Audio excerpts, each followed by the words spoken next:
Assalamualaikum warahmatullahi wabarakatuh.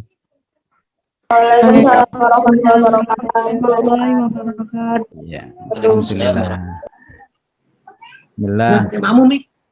Nahmadu wa nasta'inu wa nastaghfiruh min syururi anfusina wa sayyiati a'malina. Dan bersyukur pada kesempatan pagi ini ya bisa ketemu lagi. Mudah-mudahan senantiasa diberikan hidayah. Diberi kesempatan untuk selalu berbenah diri lebih baik, dan itu bagian dari kita bersyukur ya kepada Allah Subhanahu wa taala. Di saat yang sama tentu banyak orang-orang yang kita anggap soleh, tapi lalu Allah perkenankan untuk lebih cepat pulang ke hadapannya supaya mungkin tidak terlalu banyak dosa dan maksiat yang semakin banyak mungkin, atau di sisi yang lain memang siklus dunia, lalu orang-orang alim itu diambil sebagaimana ilmu itu menjadi kembali kepada Allah karena sudah harus berganti dengan generasi. Namun demikian kita sebagai pelanjut generasi itu semoga diberikan kesempatan melanjutkan ya dari perjuangan para ulama-ulama kita, para pendahulu kita. Dan mari kita di pagi ini mendoakan guru-guru kita, mendoakan orang tua kita yang telah mewariskan segalanya, ilmu, materi ke dunia ini, sehingga kita bisa bertatap muka dan melihat dunia ini dengan ya percaya diri. Al-Fatihah. A'udzubillahi minasyaitonirrajim. Bismillahirrahmanirrahim. Alhamdulillahirabbil alamin. Ar-Rahmanirrahim. Maliki yaumiddin. Iyyaka na'budu wa iyyaka nasta'in. Ihdinas siratal mustaqim. Siratal ladzina an'amta 'alaihim ghairil maghdubi 'alaihim waladdallin.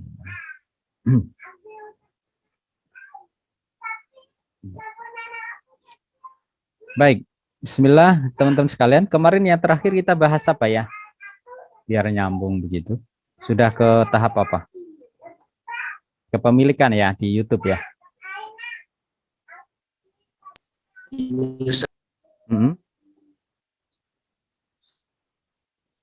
Ya, suaranya. Di sini kita sapa sebentar, ada Mbak Isti Rahayu, dan Mbak Istinafiatul Lolia, Mbak Siti Umaysarah, Mas Lazimatun Naim, Mbak Umi Salamah, Mbak Nia ya, Mas Brian, Mas Ahmad Fani, Mas Ulin ya, ada Mbak Silviana, Mas Muhammad Rizki, Mbak Nia, dan Mbak Pindi. Oke, ya kalau boleh yang sudah mencoba kemarin menyimak YouTube itu apa? Yang sudah dibaca sejenak apa? Belum. Nanti Ustadz kita kodok kalau mau akhir EPS itu ya.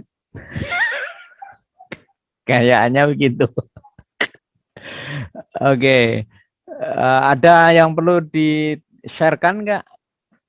Ya, walaupun belum menyimak, dikira-kira ada di judulnya begitu, harta kepemilikan dan ini. Sebelum kita lanjutkan ke sekarang pembahasan tentang uqud ya, akad dan juga persoalan jual beli ya, transaksi nanti. Ya, nanti kalau waktu cukup ya sampai ke riba, kalau enggak ya ke mall aja ya, nggak usah ke riba. Mbak Putri, Inasari, Mas Ulin, atau masih belum panas nih, Mbak Devi? Gimana Mbak Putri? Ya, ya. Ya Ustaz. Nah, ada yang mau disampaikan dulu, Mbak Nurul? Mas Ahmad Toha. Sudah? Nggak ada ini? Kita panasin dulu, belum panas kayaknya ya. Keluar ruangan, angkat tangan, angkat kaki. Pemanasan. Oke, bismillah, kita lanjutkan dulu, enggak apa-apa, nanti kita baru sharing. Ya, biasa, seperti saya dulu begitu juga. Pokoknya masuk ya, kita siap masuk gitu ya. Soal sharing dan tanya jawab nanti kedua. Ya, baik. Jadi kita melanjutkan yang kepemilikan.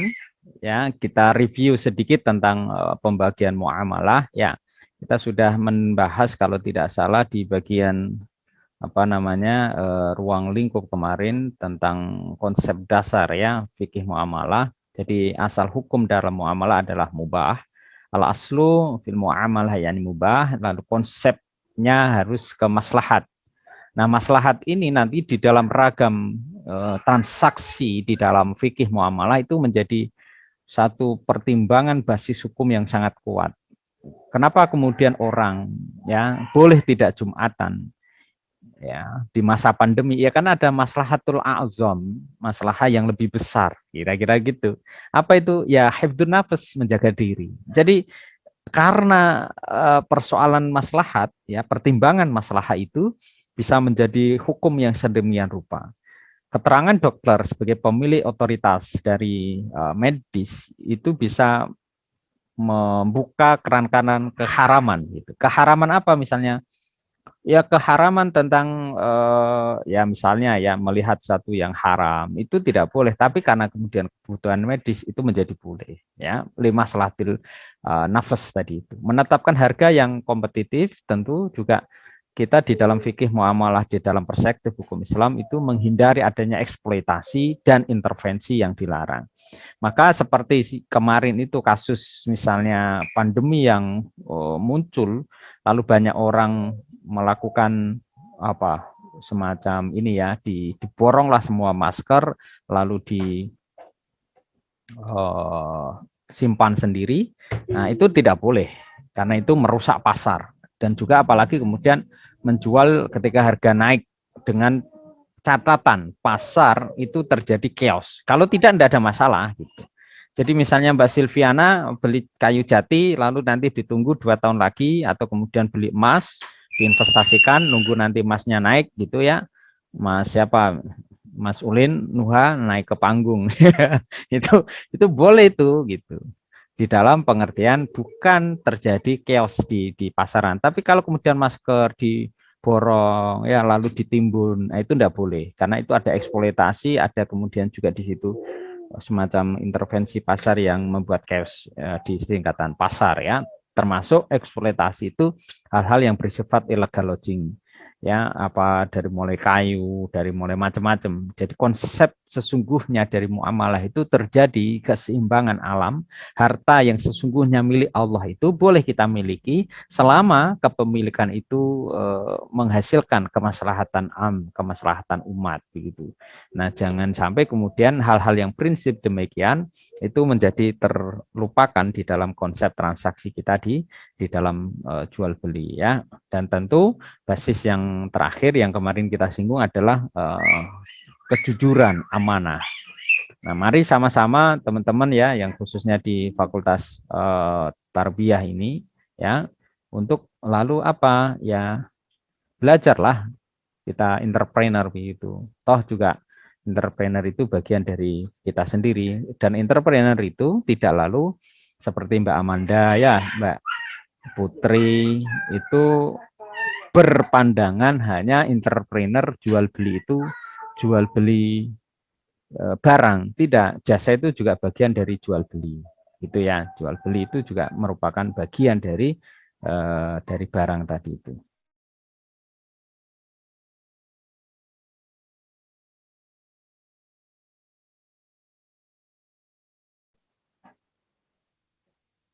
Oke. Ya, sampai di situ kita lanjutkan lagi ya. Nah, bagaimana kemudian ketika kita membahas tentang relasi fikih muamalah ini ya dengan persoalan sumber hukum. Maaf, saya agak lupa. Kemarin sumber hukum sudah saya tambahkan atau belum ya?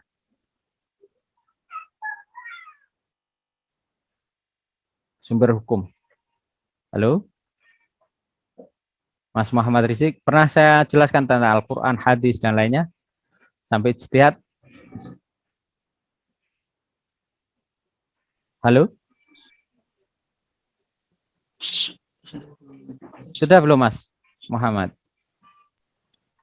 Belum kayaknya Ustaz. Belum ya. Nanti kalau sudah diingatkan ya, Mbak Putri ini kayaknya senyum-senyum juga. Wes apa urung ya? Jangan-jangan wes tapi aku ram lebu. Dirawani.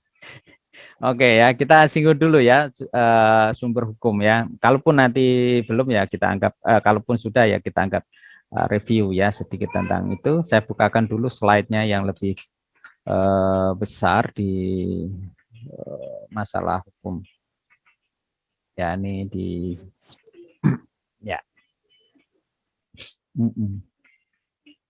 Baik, jadi sumber hukum yang pertama tentu adalah Al-Qur'an, ya. Al-Qur'an di dalam persoalan kita ini menjadi hukum utama gitu. Ya, jadi kalau kemudian teman-teman bisa melihat di sini. Maaf Ustaz, tidak ya. tampil Ustaz slide-nya. Kenapa? Slide-nya tidak kelihatan Ustaz. Iya, belum saya tampilkan. Ya, sebentar ini ada iklan ini. Kecilin lagi dikit. Oke. Ya. Ya, oke. Kelihatan ya kalau ini ya. Good. Ya. Ya ayyuhalladzina amanu atiullah wa atir rasul wa ulul amri minkum. Nah, yang menjadi kata kunci di sini, fa in tanaza'tum fi syai'in farudduhu ilallah war rasul in kuntum tu'minun.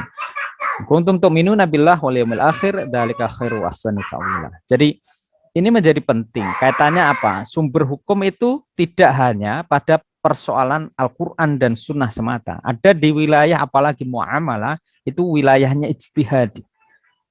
Dan nanti kita juga paham kaidah-kaidah di dalam usulul fiqh terhadap persoalan al-ijtihad la yunqadu bil ijtihad. Jadi ijtihad sendiri itu juga tidak bisa diubah. Maka kita di dalam perspektif hukum mazahib kita mengenal adanya qaul qadim, adanya qaul jadid yang itu di madhab Imam Syafi'i, right? Nah, apakah itu salah? Qaul jadidnya Imam Syafi'i berarti kalau qadimnya dulu enggak benar, enggak, karena hukum itu taghyir bitaghyir azman wal amkan. Dia melakukan satu bentuk changing, perubahan ya, dengan melihat perubahan yang ada baik itu pada amkan, tempat ataupun kemudian juga asman.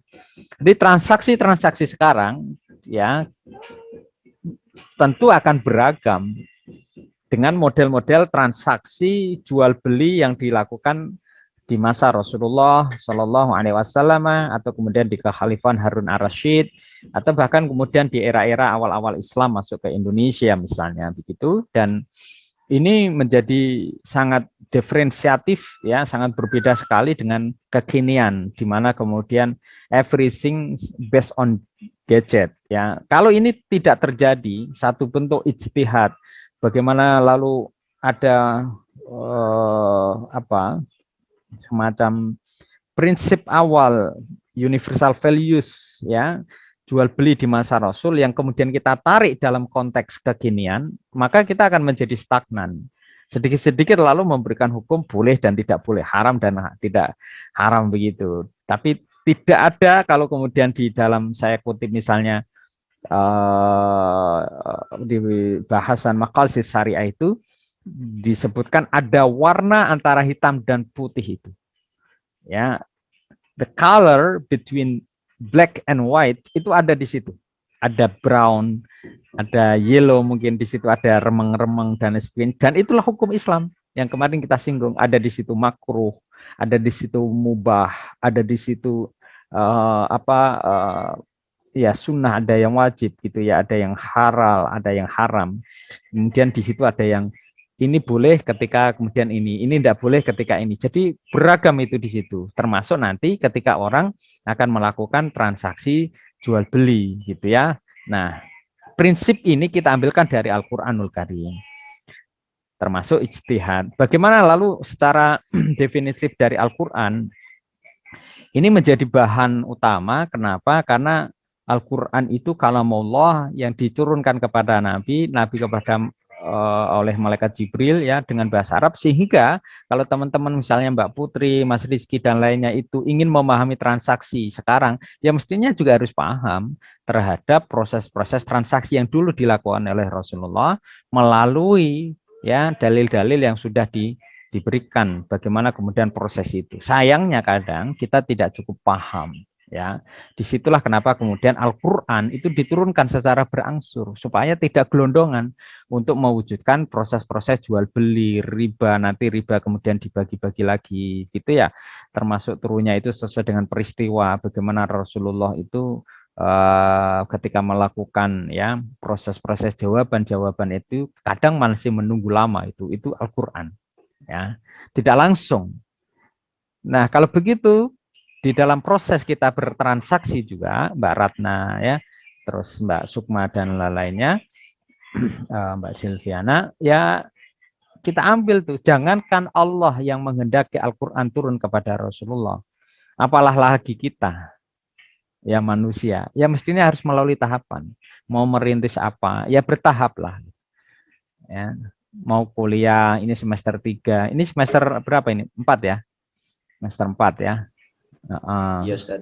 Terus ini nanti persiapan bahasa semester 6, PPL, lalu skripsi gitu. Tapi proses ini menurut saya, apalagi di masa pandemi jenengan teman-teman tidak pada ke kampus, ya emas saya pakai aja untuk jualan online lah, untuk berpikir lebih, ya ada tugas kampus, saya kira di masa pandemi ini enggak sangat ketat sekali, sehingga waktu luang itu tidak habis tahu-tahu lalu nanti sudah semester 6, bahasanya belum cukup siap, tahu-tahu sudah semester 7, skripsinya belum tahu judulnya, nanti waktu mau selesai PPL belum munakosa, belum kompre, begitu jadi kedandapan. Jadi itu harus disiapkan.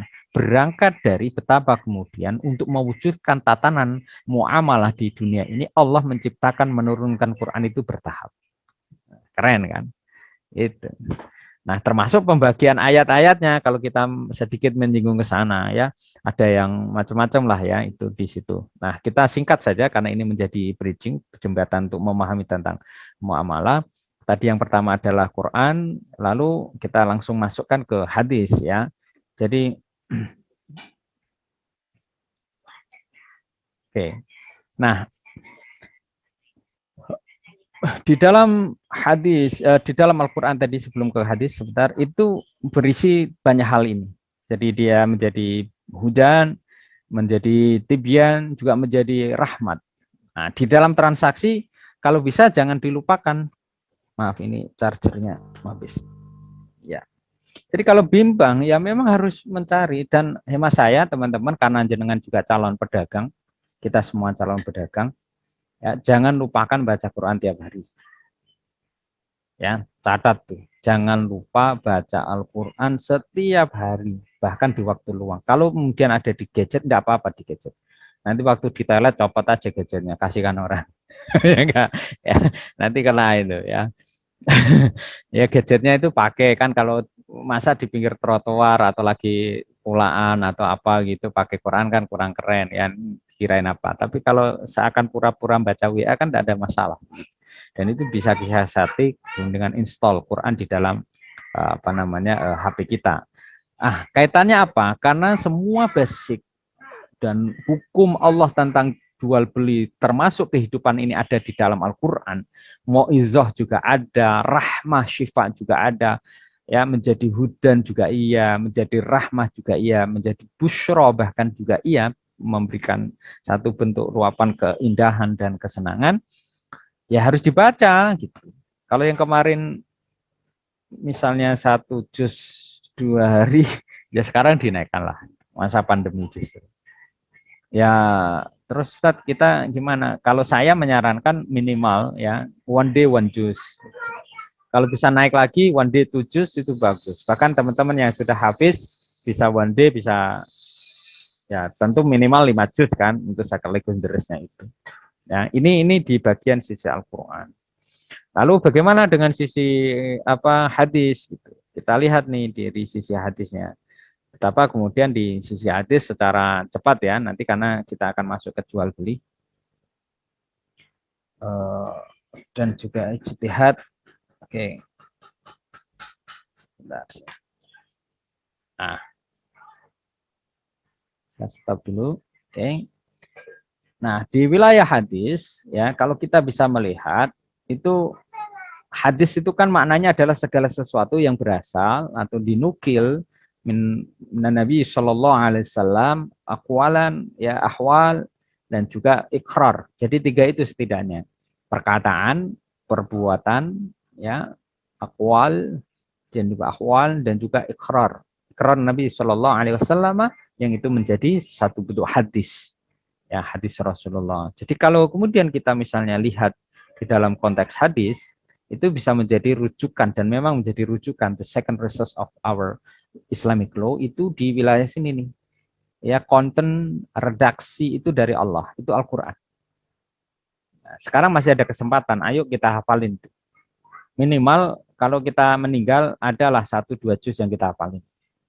Sehingga Al-Qur'an fis sudur, Al-Qur'an ada di dada. Nanti kalau dikubur, paling tidak ya belatung-belatung dan lain sebagainya itu tidak mau makan. Kenapa? Karena kita ini ibarat kata mah sudah membawa Al-Qur'an gitu. Ya. Ini penting.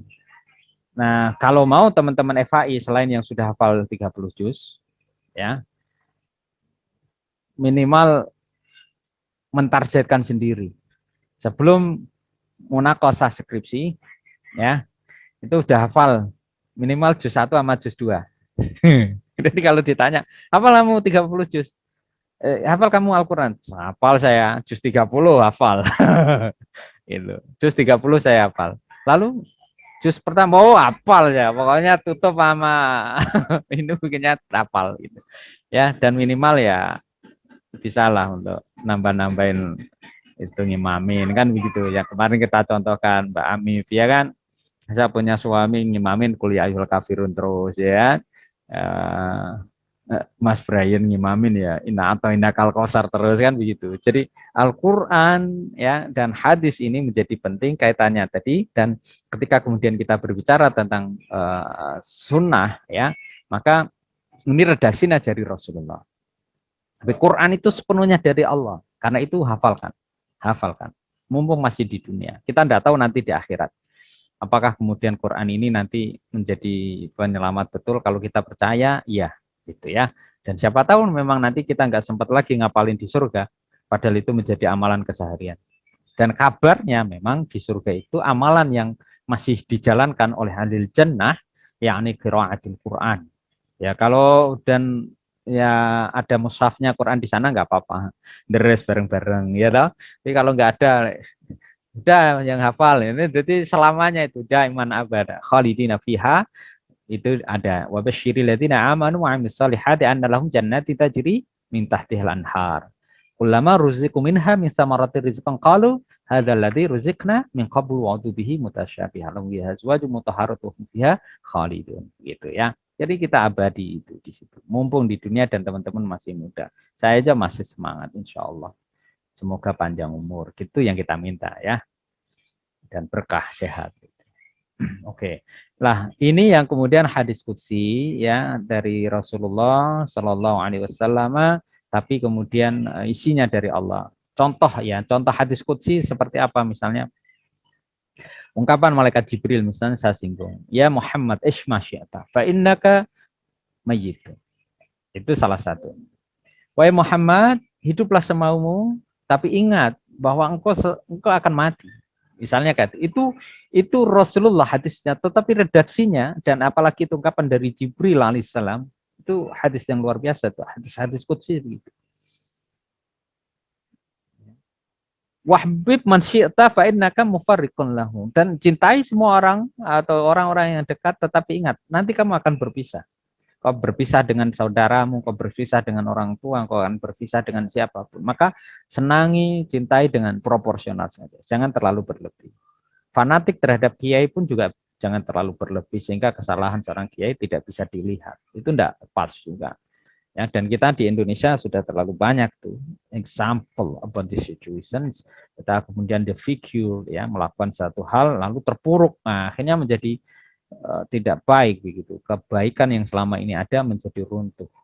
Karena tadi mencintai berlebih dan juga membenci terlalu berlebih. Kalau boleh saya saling berpesan, allati watawassaw bil haq wa tawassaw bis sabr, ya, senangi itu dengan proporsional.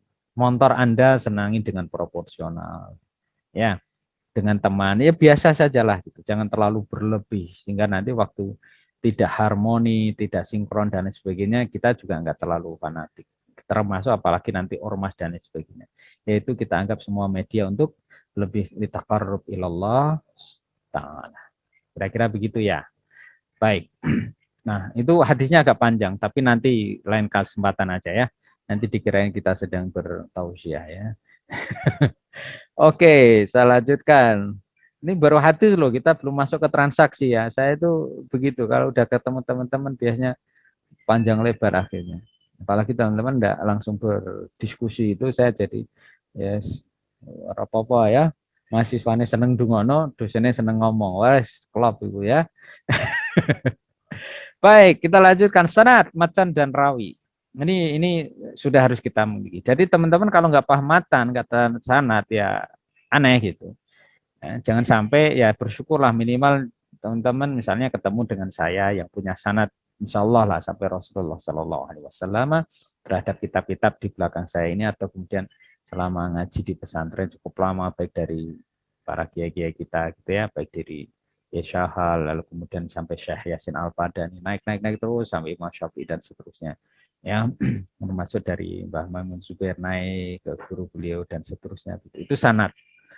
Dan saya melanjutkan tidak hanya pada sisi di pesantren atau apa, teman-teman kuliah ini juga bagian dari thalabul ilmi.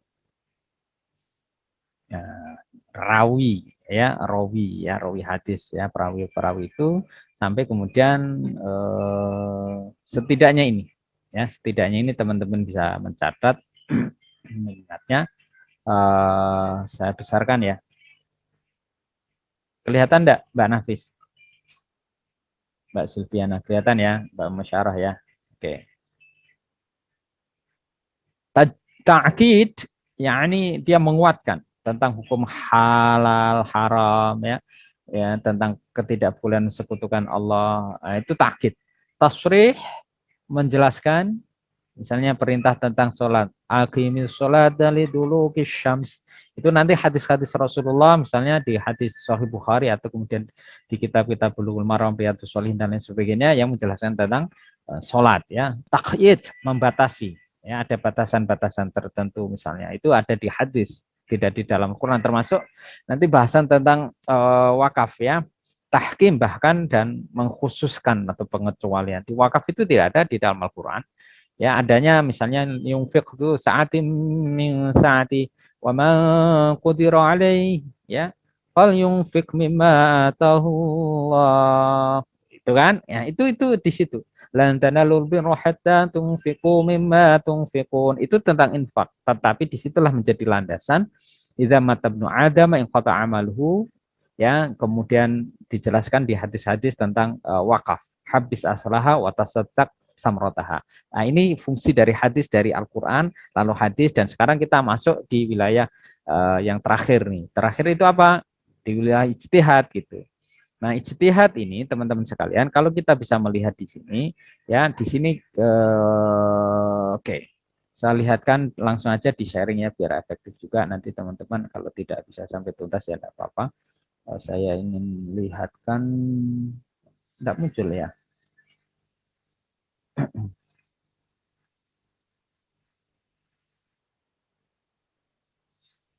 Saya tutup dulu. Oke. Di wilayah ini. Jadi Al-Quran dan hadis tadi itu ya, sumber fikih maliyah, muamalah maliyah itu menjadi ada yang primer, sekunder, dan di sini ijtihad ya. Nah, oke. Di wilayah ijtihad inilah teman-teman sekalian ada di situ qiyas, ada ihtisan, ada istislah, ada urf. Ya, perkembangan di sini ini menjadi sangat banyak sekali ya di wilayah ijtihad. Dan kenapa lalu muamalah itu banyak yang mengandalkan di wilayah ijtihad, berbeda dengan fikih ibadah yang dulu sudah kita bahas sebelumnya. Di situ memang fikih ibadah tidak cukup banyak menjelaskan tentang wilayah di ijtihad ya. Ada memang, tetapi lebih banyak kemudian di wilayah yang bersifat apa? Yang bersifat ijtihad itu di wilayah muamalah ya, apalagi kalau kemudian di wilayah-wilayah yang fikih ibadah itu lebih banyak yang mahdhah, itu lebih berdasarkan dalil-dalil yang normatif. Ini kelihatan enggak? Saya besarkan ya. Nah, di sini kalau kita bisa lihat hukum fiqh ya, hukum fiqh Ijma'-nya itu bisa kita lihat di sini Al-Qur'an, As-Sunnah, Ijma'. Nilai ekonomi itu ada dijelaskan di dalam Al-Qur'an. Hukum yang bersifat umum, general law of Islamic law itu ada di Al-Qur'an.